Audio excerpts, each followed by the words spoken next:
சற்று முன் கிடைக்கப்பெற்ற மிக முக்கியமான செய்தி ஒன்று வெளியாகி உள்ளது. செங்கோட்டையன் வைத்திலிங்கம் சந்திப்பு அனைத்திந்திய அண்ணா திராவிட முன்னேற்றக் கழகத்தில் அடுத்த பரபரப்பான தகவல் ஒன்று கிடைக்கப்பெற்றுள்ளது.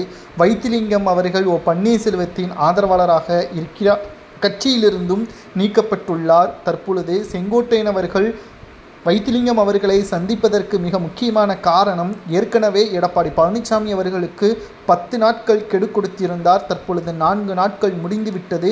6 நாட்களில் இன்னமும் எடப்பாடி பழனிசாமி அவர்கள் கட்சியிலிருந்து நீக்கப்பட்டவர்களை ஒருங்கிணைக்கவில்லை என்றால் அடுத்து என்ன செய்யலாம்? அதாவது அதிமுகவின் தலைமை அலுவலகத்தில் ஒற்றுமையாக போராட்டத்தை நடத்தலாமா? அதற்காக இந்த சந்திப்பு என்ற தகவல் தற்பொழுது நமக்கு கிடைக்கப்பெற்றுள்ளது. 2026 சட்டசபை தேர்தலில் எப்படியாவது திமுகவை தோற்கடித்து அதிமுக அரியணையில் ஏற வேண்டும் என்ற ஒரே ஒரு லட்சியத்தோடு தான் திமுகவிற்கு எதிராக அதிமுக பயணிக்க வேண்டும். ஆனால் எடப்பாடி பழனிசாமி அவர்களோ அதிமுகவில் தனக்கு எதிராக யாரும் செயல்படக்கூடாது என்பதற்காக அவர் ஒரு தனி அரசியலை செய்து வருகிறார். இது அதிமுகவின் மூத்த நிர்வாகிகளுக்கு பிடிக்கவில்லை.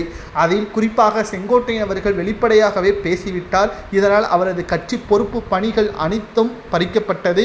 மேலும் அவர் இதிலிருந்தும் பின்வாங்காமல் தற்பொழுது தான் எடுத்த முடிவு சரிதான் என்பதற்கேற்ப அவர் உள்துறை அமைச்சர் அமித்ஷா அவர்களை சந்தித்தார். டெல்லிக்கு சென்றார். இன்னும் பல மிக முக்கியமான தலைவர்களையும் தனிப்பட்ட முறையில் சந்தித்துள்ளார். தற்பொழுது ஓபிஎஸ்ஸின் ஆதரவாளராக இருக்கக்கூடிய வைத்திலிங்கம் அவர்களை இன்று மாலை 7:30 மணி அளவில் சந்திக்க திட்டமிட்டுள்ளார். அடுத்து ஓபிஎஸ், அதற்கடுத்து சசிகலா அவர்களையும் சந்திக்க ஏற்பாடுகளும் தீவிரமாக நடைபெற்று கொண்டிருக்கிறது.